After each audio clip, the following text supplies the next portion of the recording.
Hello guys, how are you? You are welcome in biology class. Today we will start lesson number 8, cell, the unit of life. Cell. What is cell? First of all, definition of cell.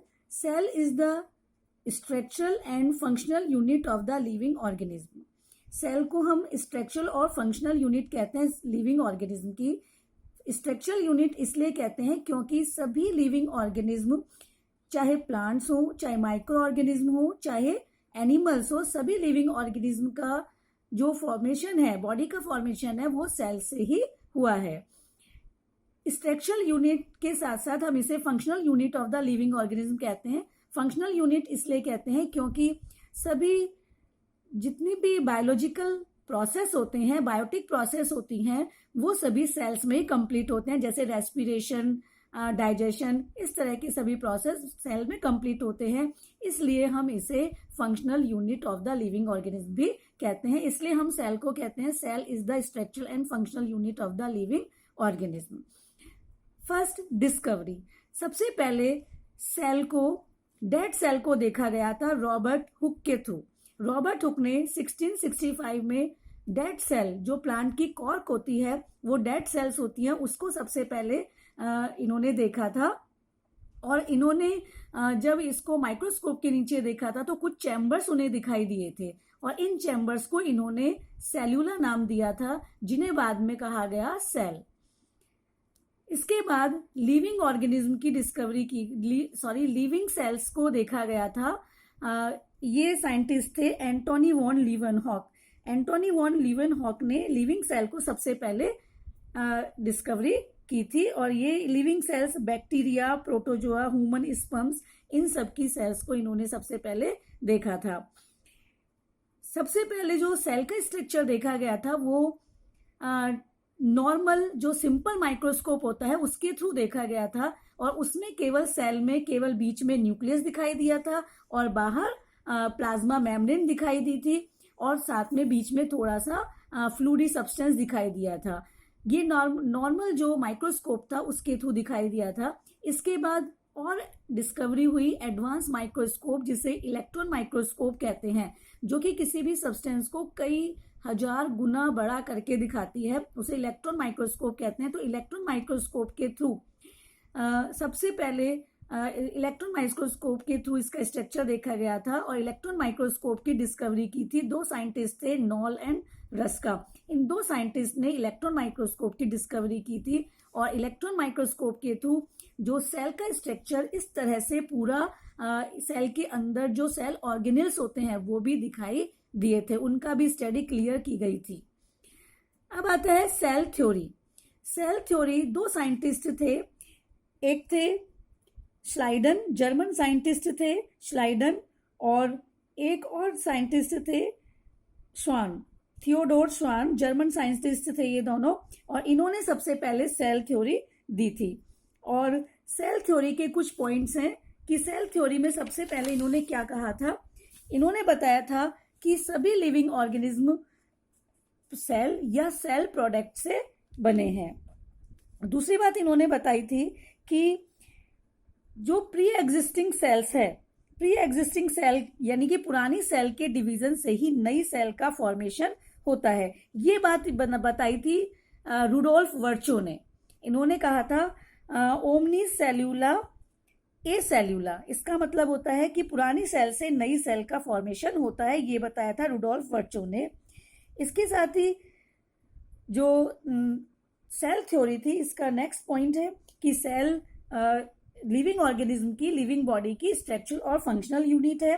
साथ ही cell में hereditary products present होते हैं, hereditary material present होता है, इसलिए hereditary characters present होते हैं cell में. और सभी जो लाइफ की कंटिन्यूटी है वो एक जनरेशन से नेक्स्ट जनरेशन में जो पास ऑन होती है, कंटिन्यूटी बनी रहती है, वो सेल के थ्रू ही बनी रहती है, सेल डिवीजन के थ्रू. तो ये सारे पॉइंट्स थे सेल थ्योरी के कि सभी लिविंग ऑर्गेनिज्म की बॉडी सेल से, सेल प्रोडक्ट से बनी है. दूसरी बात कि प्री एग्जिस्टिंग सेल से के डिवीजन से ही नई सेल का फॉर्मेशन होता है. थर्ड पॉइंट था कि सेल लिविंग बॉडी की, लिविंग ऑर्गेनिज्म की स्ट्रक्चरल और फंक्शनल यूनिट है। नेक्स्ट पॉइंट था कि सभी जो हेरिडिटरी करेक्टर्स होते हैं लिविंग बॉडी के, वो सेल में ही प्रेजेंट होते हैं और सेल के थ्रू ही एक जनरेशन से नेक्स्ट जनरेशन में लाइफ की कंटिन्यूटी बनी रहती है। ये सभी पॉइंट थे, लेकिन एक एक्सेप्शन आता है सेल थ्योरी का, वो है वायरस।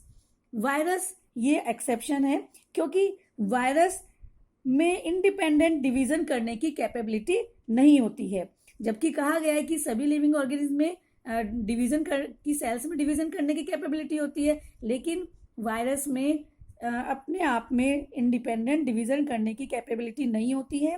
ये जब किसी लिविंग बॉडी के, लिविंग सेल के कांटेक्ट में आते हैं तभी ये मल्टीप्लाई होते हैं, यानी रिप्रोडक्शन करते हैं। तो इस तरह से ये सेल थ्योरी का एक्सेप्शन है वायरस। अब हम देखते हैं ये स्ट्रक्चर है। ये सेल टू टाइप्स की होती हैं, एक होती है यूकैरियोटिक सेल और एक होती है प्रोकैरियोटिक सेल। तो सबसे पहले ये यूकैरियोटिक सेल का स्ट्रक्चर है और यूकैरियोटिक सेल में भी ये प्लांट सेल है, प्लांट सेल का स्ट्रक्चर है। अब हम एक बार प्लांट सेल के स्ट्रक्चर के डायग्राम को स्टडी करेंगे। सबसे बाहर की तरफ, ये सबसे बाहर प्लांट सेल में होती है सेल वॉल। सेल वॉल के अंदर एक और मेम्ब्रेन प्रेजेंट होती है, इसे कहते हैं प्लाज्मा मेम्ब्रेन। प्लाज्मा मेम्ब्रेन और सेल वॉल ये प्लांट सेल में सेल की कवरिंग का वर्क करती है, प्रोटेक्शन वर्क करती है। साथ में सेल के अंदर बीच में एक थिक सब्सटेंस फिल होता है, फ्लूइडी सब्सटेंस होता है, इसे हम कहते हैं साइटोप्लाज्म। ये पूरा सब्सटेंस साइटोप्लाज्म है और इस साइटोप्लाज्म में ही यहाँ पर बीच में एक डेंस मटेरियल होता है, राउंड या स्फेरिकल डेंस मटेरियल होता है, उसे कहते हैं हम न्यूक्लियस। न्यूक्लियस की स्टडी करें तो न्यूक्लियस के बीच में यहाँ पर एक राउंड स्फेरिकल स्ट्रक्चर, ये कहलाता है न्यूक्लियोलस। और न्यूक्लियस के चारों ओर का ये जो कवरिंग है ये कहलाती है न्यूक्लियर एनवेलप। इसके अलावा ये जो सब्सटेंस है ये साइटोप्लाज्म कहलाता है और ये प्लांट सेल का डायग्राम है जिसमें कि ये वैक्यूल हैं। प्लांट सेल में वैक्यूल्स नंबर में तो कम होती हैं लेकिन साइज में कैसी होती है, बड़ी होती है। ये वैक्यूल है और साइज में बड़ी होने की वजह से न्यूक्लियस इसका साइड में चला जाता है, पेरिफेरल हो जाता है। इसके अलावा और भी सेल ऑर्गेनेल्स सेल में प्रेजेंट होते हैं, जैसे कि यहाँ देखिए ये माइटोकॉन्ड्रिया है, ये साइटोप्लाज्म में ये सारे ऑर्गेनेल्स हैं। ये साइटोप्लाज्म में ये दिखाया हुआ है, साइटोप्लाज्म है ये पूरा। यहाँ देखिए माइटोकॉन्ड्रिया, कुछ ग्रेन्यूल लाइक स्ट्रक्चर्स हैं, ये राइबोसोम कहलाते हैं। ये क्योंकि ये प्लांट सेल का स्ट्रक्चर है इसलिए इसमें क्या प्रेजेंट है, ये क्लोरोप्लास्ट। ये क्लोरोप्लास्ट सब बहुत ज्यादा अमाउंट में क्लोरोप्लास्ट, जबकि ये क्लोरोप्लास्ट एनिमल सेल में एब्सेंट होते हैं। इसके अलावा इसमें ये देखिए माइक्रोट्यूब्यूल्स हैं, ये हम सबका एक एक करके अलग अलग स्टडी करेंगे। प्लाज्मोडेस्माटा ये सेल वॉल में प्रेजेंट होती है। इसके अलावा यहाँ पर आप देखिए एंडोप्लाज्मिक रेटिकुलम सेल, ये नेट लाइक स्ट्रक्चर होता है, ये कहलाता है एंडोप्लाज्मिक रेटिकुलम। इसके अलावा यहाँ पर जो न्यूक्लियस है इसके पास एक स्टार लाइक स्ट्रक्चर होता है, एक स्ट्रक्चर होता है, सॉरी स्टार लाइक नहीं होता, स्ट्रक्चर है, ये कहलाता है लाइसोसोम।